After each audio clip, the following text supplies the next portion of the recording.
Baik, Assalamualaikum warahmatullahi wabarakatuh. Pada kesempatan sore hari ini kita bisa kembali bertemu melalui Google Meet untuk belajar TIK. Nah, pada kesempatan kali ini saya lanjutkan tentang software ya. Dulu sampai mana ya, Mbak? Software ya yang belum ya. Nah, insya Allah ini nanti software dan internet. Eh, Software itu bahasa Indonesianya ya perangkat lunak ya, software perangkat lunak ya, sekumpulan data elektronik yang disimpan dan diatur oleh komputer. Data elektronik yang disimpan oleh komputer itu dapat berupa program atau instruksi yang akan menjalankan suatu perintah. Jadi bisa aplikasi itu disebut program, atau eh, yang instruksi yang menjalankan suatu perintah. Nah, itu ada beberapa di sini ya. Eh, Mana ini ya? Kelihatan Mbak ya, screennya kelihatan ya, screennya ya. Oke. Ini nggak bisa di, sorry. Nah, ada misalkan ini posisi ya, posisi pemakai, terus ada application level ya, ada software yang level softwarenya namanya aplikasi ya, fungsional untuk bidang tertentu. Contohnya Zoom, Google Meet, terus apa ini, PDF, Microsoft Word, itu level aplikasi ya. Ada yang levelnya itu level pengatur kerja hardware, contohnya sistem operasi Windows dan sebagainya. Terus ada hardware, terus eh, nah, hardware itu adalah eksekutor perintah ya, pemakainya itu manusia. Nah, jadi software itu ada aplikasi, contohnya kayak Google Meet, terus browser, ada apa namanya, Microsoft Word, Excel dan sebagainya. Contohnya ada software yang paling dasar itu pengatur kerja hardware, contohnya sistem operasi dan sebagainya. Sejarah perkembangan software berdasarkan pengembangan perangkat lunak sampai dengan sekarang dibagi menjadi beberapa era. Ada era pemula. Bentuk perangkat lunak pada awalnya adalah sambungan kabel ke antar bagian dalam komputer. Nah, ini yang awal dulu ya. Pada era ini, perangkat lunak merupakan satu kesatuan dengan perangkat kerasnya. Nah, terus berlanjut era stabil. Pada era stabil, pengguna komputer sudah banyak digunakan tidak hanya oleh kalangan peneliti dan akademisi saja, tetapi juga oleh kalangan industri atau perusahaan. Perusahaan perangkat lunak bermunculan dan sebuah perangkat lunak dapat menjalankan beberapa fungsi. Nah, di era ini yang paling populer itu adalah digunakan era perusahaan. Perangkat lunak mulai bergeser menjadi sebuah produk. Baris-baris perintah perangkat lunak yang dijalankan oleh komputer bukan lagi satu-satu, tapi sudah seperti banyak proses yang dilakukan secara serempak, multitasking. Nah, contoh multitasking itu ya sekarang ini. Jadi saya buka beberapa aplikasi, nah itu namanya multitasking. Nah, zaman dulu seperti zamannya DOS, sebelum ada Windows, itu setiap satu komputer itu satu aplikasi. Mau pindah aplikasi harus dimatikan dulu, ganti. aplikasi yang lain dinyalakan lagi, tapi sekarang enggak. Contohnya Android yang kita gunakan, buka YouTube, buka WhatsApp, nah itu namanya multitasking, buka banyak aplikasi bisa. Sebuah perangkat lunak mampu menyelesaikan banyak pengguna multi user secara tepat, langsung, real time. Contohnya di Instagram, di Facebook itu ya, ada secara real time itu teman-teman kita posting itu kelihatan. Nah itu namanya multi user. Nah, aplikasi itu multi user. Contoh lagi nanti Google Drive ya, kita nanti akan menggunakan Google Drive secara bersamaan, itu namanya multi user. Dan masih banyak lagi ya contoh-contohnya. Pada era ini dimulai dikenal sistem basis data. Basis data itu apa? Tempat untuk menyimpan sebuah data, bahkan lebih ya, sebuah data bahkan lebih, bahkan banyak sekali. Nah itu jadi dari perkembangan tadi multi user, multitasking itu akhirnya dibutuhkan yang namanya basis data. Nah, basis data itu ada dua segmentasi ya. Maksudnya adalah yang pertama itu untuk pemrosesan, yang kedua itu memisahkan antara program pemroses, program itu pemroses, dan datanya yang diproses, itu namanya sistem basis data itu seperti itu. Jadi maksudnya begini, kalau kita punya siakat ya, siakat itu kita buka, lah itu namanya program, yaitu pemroses. Nah ketika kita input mata kuliah, dosennya siapa, jadwalnya apa, kelasnya di mana, nah itu data itu disimpan secara terpisah. Jadi antara program dengan data itu terpisah, maka itu disebut dengan sistem basis data. Nah nanti kita akan praktek-praktek ke sana ya. Terus selanjutnya era mikro, sejalan dengan semakin luasnya PC dan jaringan komputer di era ini. Perangkat lunak juga berkembang untuk memenuhi kebutuhan perorangan. Perangkat lunak dapat dibedakan menjadi perangkat lunak sistem yang bertugas menangani internal dan perangkat lunak aplikasi yang digunakan secara langsung oleh penggunanya. Era modern saat ini perangkat lunak sudah terdapat di mana-mana, tidak hanya pada sebuah superkomputer dengan 25 prosesornya, tapi sebuah komputer genggam telah dilengkapi dengan perangkat lunak. Ya contohnya handphone kita. Handphone kita ini sebetulnya bisa dibuka tidak hanya di handphone, di laptop kita itu bisa sekarang buka handphone kita, bisa buka aplikasi-aplikasi yang ada di handphone kita bisa. Nah seperti itu. Selanjutnya tingkat kecerdasan yang ditunjukkan oleh perangkat lunak pun semakin meningkat.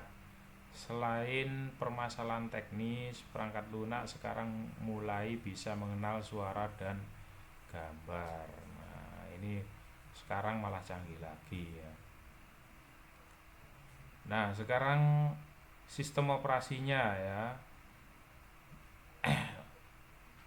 software yang bagian sistem operasi adalah perangkat lunak sistem yang bertugas untuk memberikan abstraksi terhadap kontrol dan manajemen perangkat keras serta operasi dasar sistem.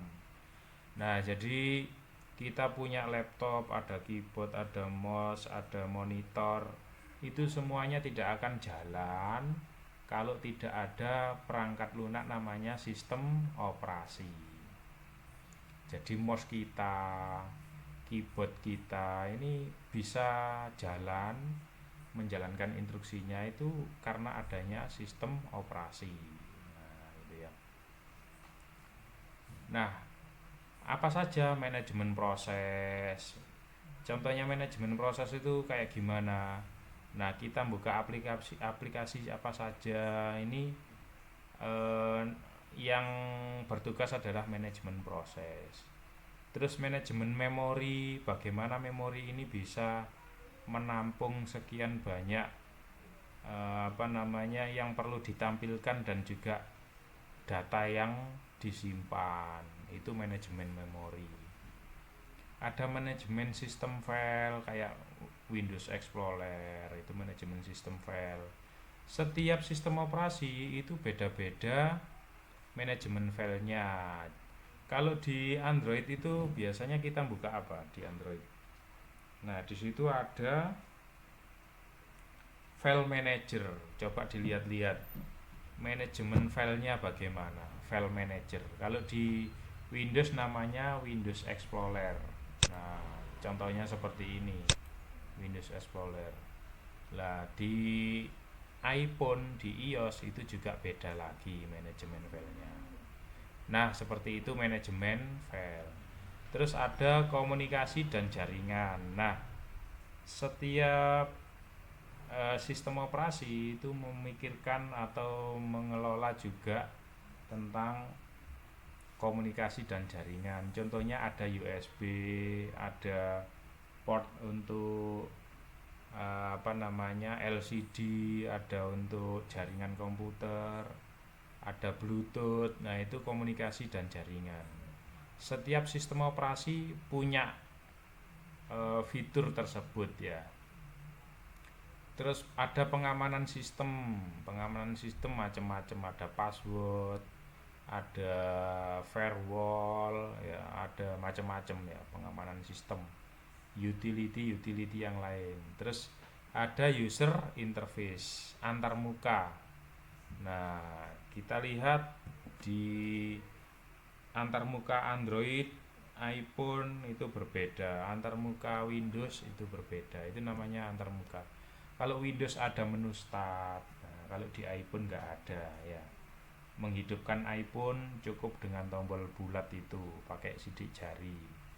Nah, kalau di Windows di Android masih ada tombol hidup dan tombol mati, masih ada, tapi di iPhone nggak ada. Nah, contohnya seperti itu. Terus ada device driver itu apa? Untuk mengkomunikasikan ini di bawahnya ada ya, mohon maaf, di bawahnya saya baca ya, driver pendukung hardware ya. Yang ini device driver ini di sini adalah software yang menjembatani antara hardware dengan komputer. Contohnya modem. Teman-teman kalau beli modem dicolokkan di laptop, nah itu butuh namanya driver. Kita beli printer dicolokin di laptop, diinstal dulu namanya driver printer dan sebagainya, Bluetooth dan sebagainya, itu namanya driver. Jadi software yang menghubungkan antara sistem operasi dengan perangkat yang baru, perangkat keras yang baru, itu namanya driver. Itu mesti disertakan supaya bisa berjalan sesuai kebutuhan. Nah, itu juga software ya. Jadi driver itu juga software pendukung.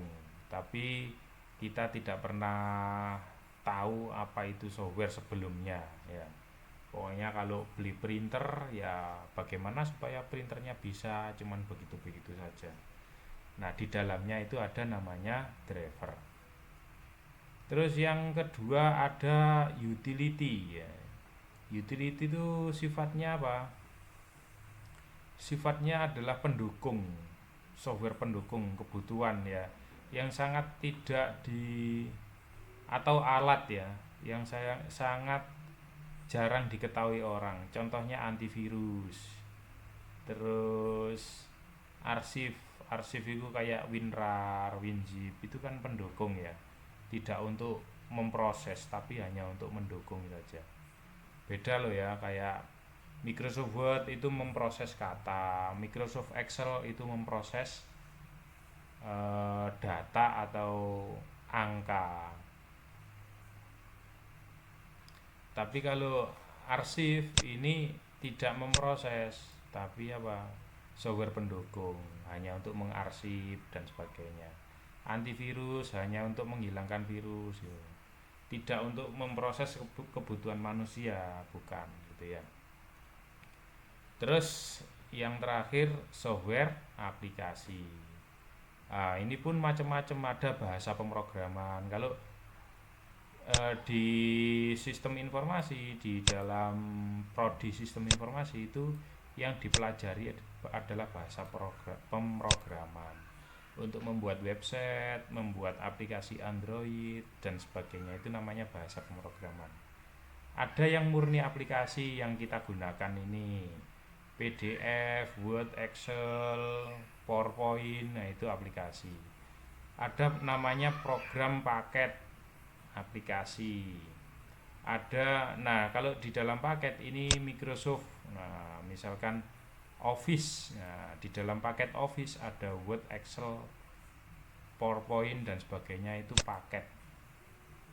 Ada software utility atau program utility, antivirus dan sebagainya. Ada game, nah, kayak gitu. Nah, itu aplikasi ya.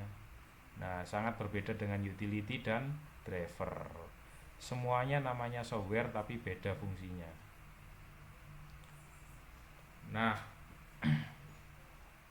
aplikasi-aplikasi yang produktif ya Office tadi, basis data, terus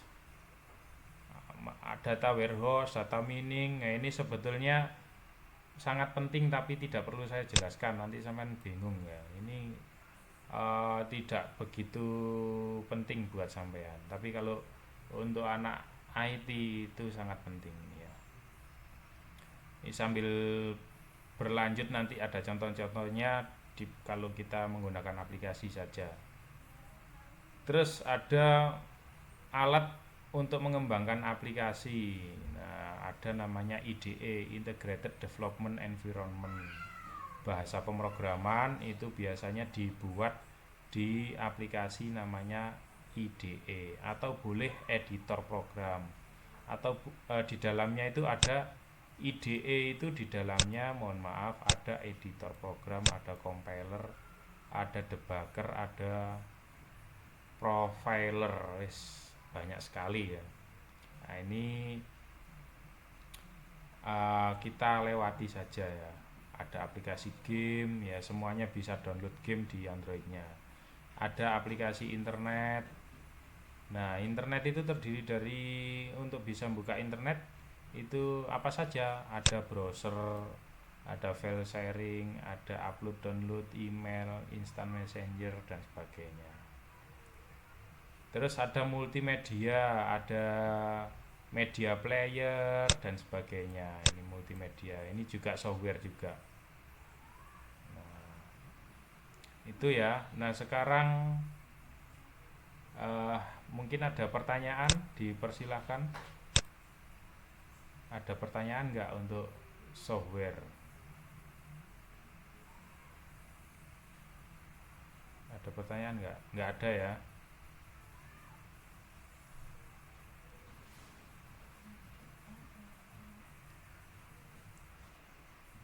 Nah, baik, kalau nggak ada, Pak, saya Pak. sekarang jaringan komputer. Oh iya, silakan. Iya, Monggo, iya, Mbak Putri, mohon izin silakan. bertanya Pak. Di sini saya mau tanyakan apa yang membedakan Android sama iPhone itu, iPhone lebih unggul daripada Android? Apakah ada perangkat-perangkat tertentu yang buat ya iPhone itu lebih unggul? Iya, oke. Itu saja Pak. Jadi sebetulnya kan begini, per- perbedaannya itu ya, Iya, itu beda sistem operasi. Yang satu yang iPhone itu sistem operasinya namanya iOS, dan juga beda perusahaan. Oh, Coba dimatikan dulu mic-nya sampean Mbak Putri, biar nggak feedback ya, biar nggak kembali. Dimatikan dulu, saya jelaskan.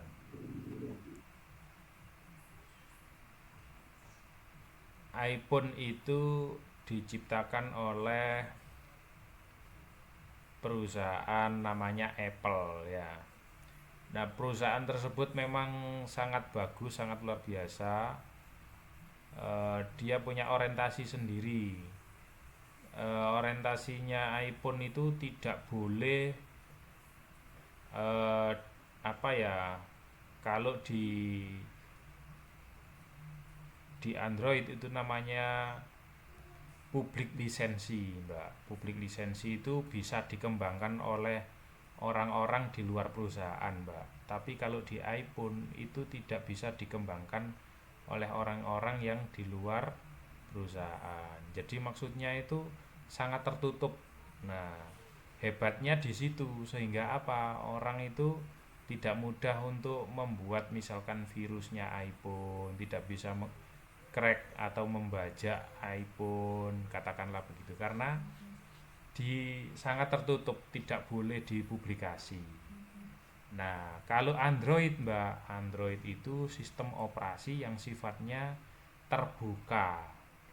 Terbuka itu bagaimana maksudnya?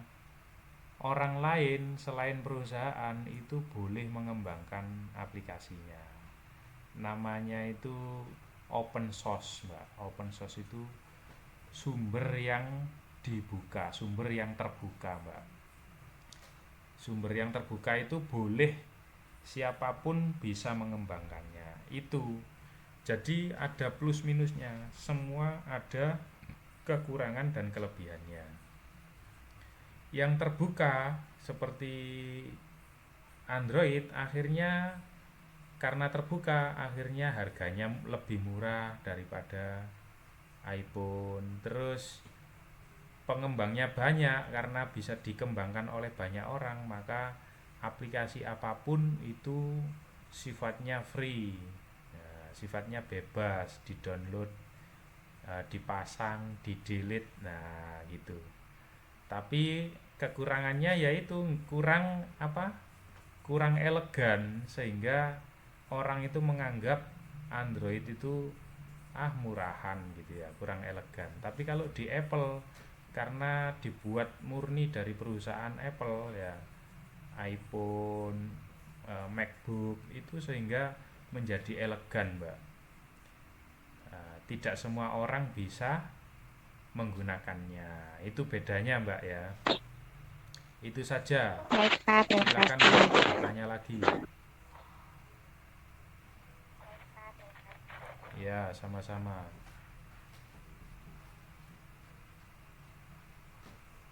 Oke, ada lagi yang mau bertanya?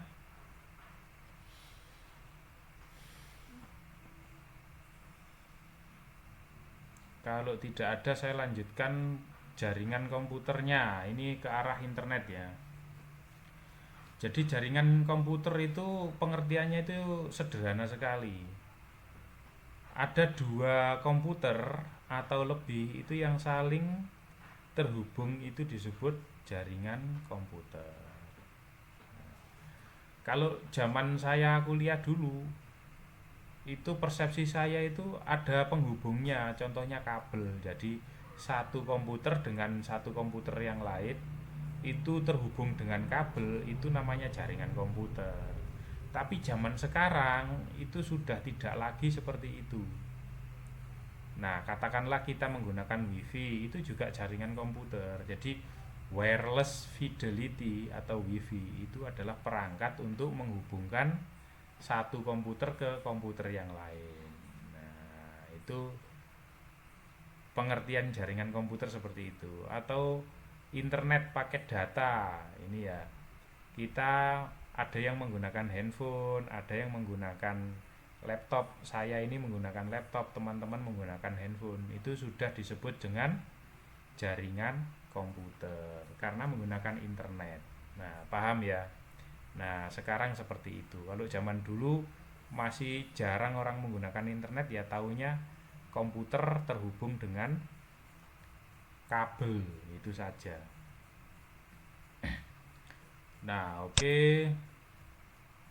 Terus keuntungannya apa? Keuntungan dari jaringan komputer itu adalah penggunaan data, aplikasi dan peralatan secara bersama-sama.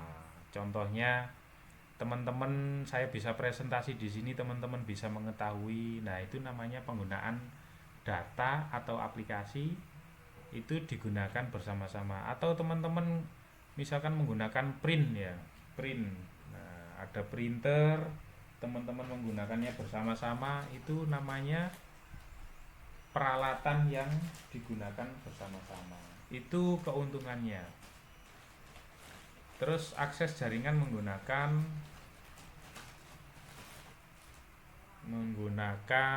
apa itu? Password. Nah, teman-teman kalau buka email itu juga akses jaringan, buka Siakat itu juga akses jaringan. Wifi di kampus menggunakan password. Nah, itu juga akses jaringan. Nah, seperti itu. Komunikasi antar user menggunakan email atau LAN conference. Kalau sekarang ini ya ini namanya video conference, video call, terus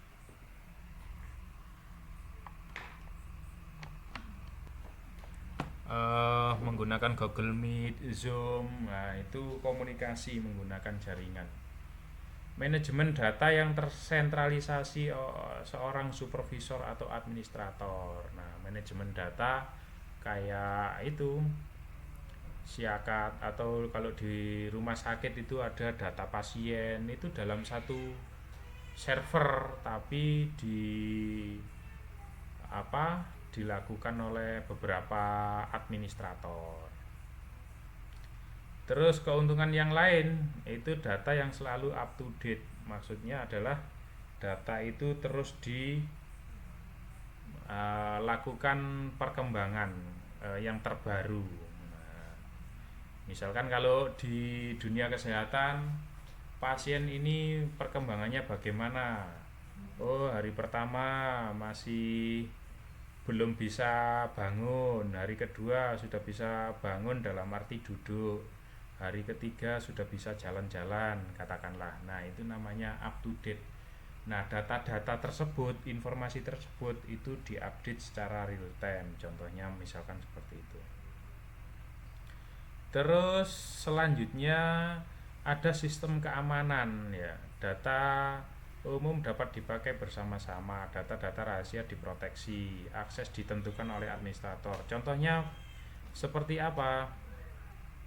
Sistem keamanan itu misalkan teman-teman kalau punya data kuliah, nilai dan sebagainya, teman-teman yang lain nggak bisa ngintip, nggak bisa melihat, oh punya teman saya nilainya sekian-sekian, nggak bisa, kecuali username dan passwordnya itu dikasihkan teman-temannya.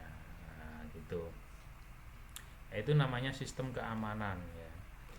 Akses ditentukan oleh administrator. Nah, di dalam Siakat itu ada hak aksesnya. Kalau dosen bisa apa, kalau mahasiswa bisa apa, kalau TU bisa apa. Nah, itu namanya akses ditentukan oleh administrator. Di rumah sakit juga begitu. Saya yakin di rumah sakit itu misalkan ada data pasien yang megang siapa, misalkan perawat bisa apa, terus manajer bisa apa, dokter bisa apa, begitu. Nah, itu namanya sistem keamanan data yang terjamin. Itu keuntungan di dalam sebuah jaringan. Jaringan menurut geografisnya, maksudnya adalah letaknya. Ada yang local area network, contohnya hanya di Unibdu saja. Ada yang metropolitan area network, bisa se kota Jombang misalkan. Ada yang wide area network, bisa se-Indonesia, atau bahkan internet itu seluruh dunia. Itu menurut geografis. Nah, untuk bisa menjadi sebuah komponen yang berbentuk jaringan itu ada PC, personal komputer ya, ada media transmisi, ada network interface. Nah, kalau media transmisi ini jaringannya ya. Network interface itu apa? Jadi di dalam masing-masing komputer, laptop atau handphone itu ada namanya network interface-nya. Nah, itu yang biasanya kita nggak ketahui. Ada card konektor, ada software jaringan, ada aplikasi, ada penyimpanan data atau database. Nah, ini topologi. Topologi itu metode ya, metode dalam jaringan itu ada yang metodenya bus. Nah, kita semua nggak akan tahu yang ini. Ini biasanya di dalam perusahaan. Ada yang jaringan ring bulat gini. Ada yang star. Nah, yang kita gunakan ini star. Kita menggunakan tethering, kita menggunakan wifi. Itu metodenya adalah star. Jadi semuanya itu mengerucut di satu alat ini. Ini komputer, anggap aja komputer, handphone, laptop gitu ya. Nah, maka yang tengah ini namanya wifi katakanlah. Nah, itu topologi star.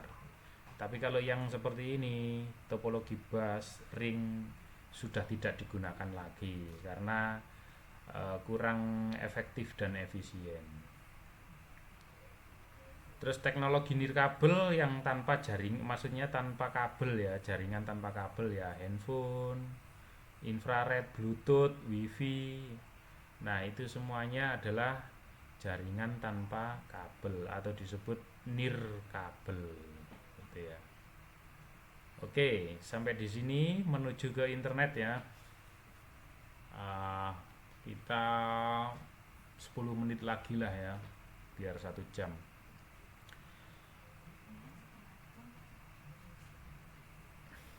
Internet, interconnected networking itu adalah sistem global dari seluruh jaringan komputer yang saling terhubung menggunakan standar TCP/IP ya, atau Internet Protocol, Transmission Control Protocol atau Internet Protocol. Jadi contohnya seperti apa? Saya perlihatkan ya. Mana ini?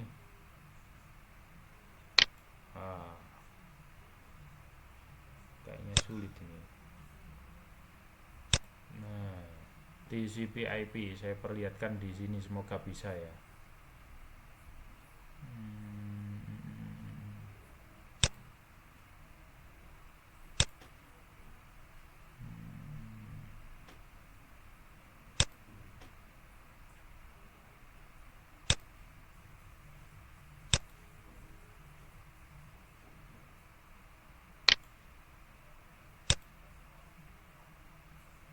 Nah, di sini TCP/IP.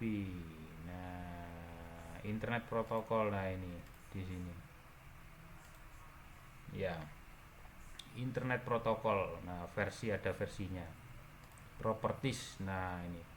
TCP/IP itu di sini. Karena kita menggunakan tethering ini otomatis. Jadi obtain an IPv6 address automatically ya. Dia mendeteksi otomatis, tapi sebetulnya bisa manual, di sini diisi manual. Nah, ini namanya Internet Protocol. Nah, ini namanya Internet Protocol. Di setiap, nah ini ada deskripsinya ini. TCP/IP versi 6. Nah, jadi setiap komputer terhubung ke internet itu mesti seperti ini. Dan bisa diklik seperti ini, bisa diisi manual ataupun otomatis ya.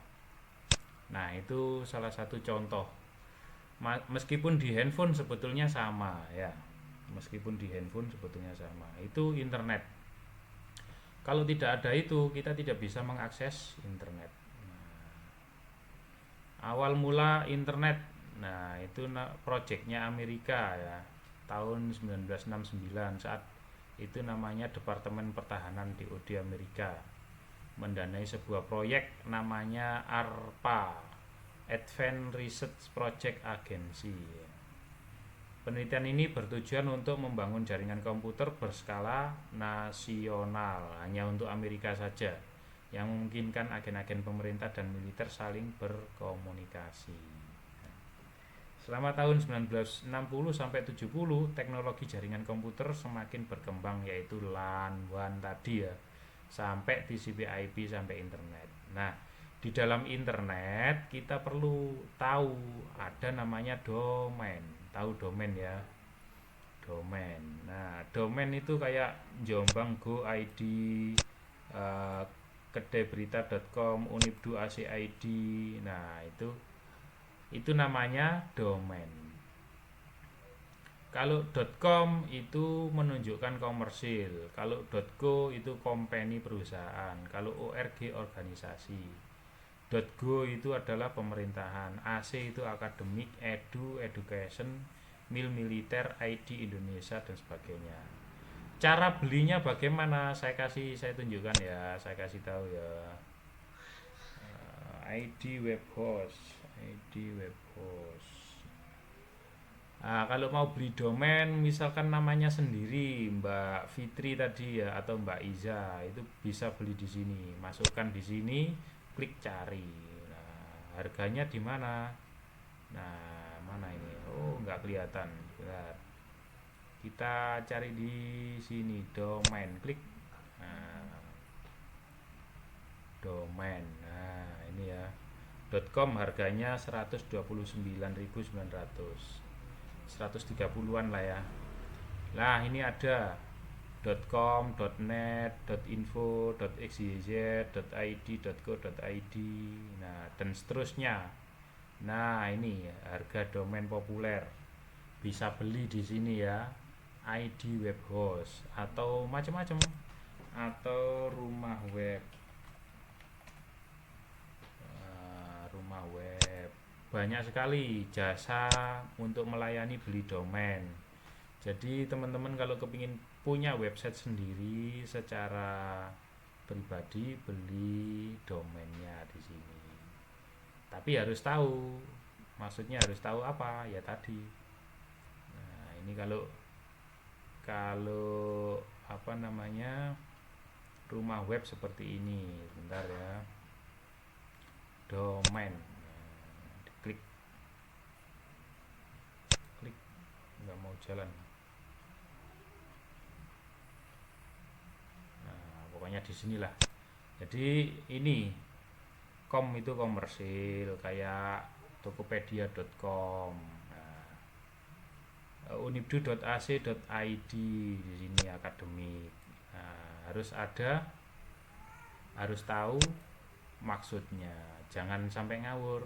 Misalnya Muhammad Masur.us, Amerika Serikat, ya nggak cocok gitu.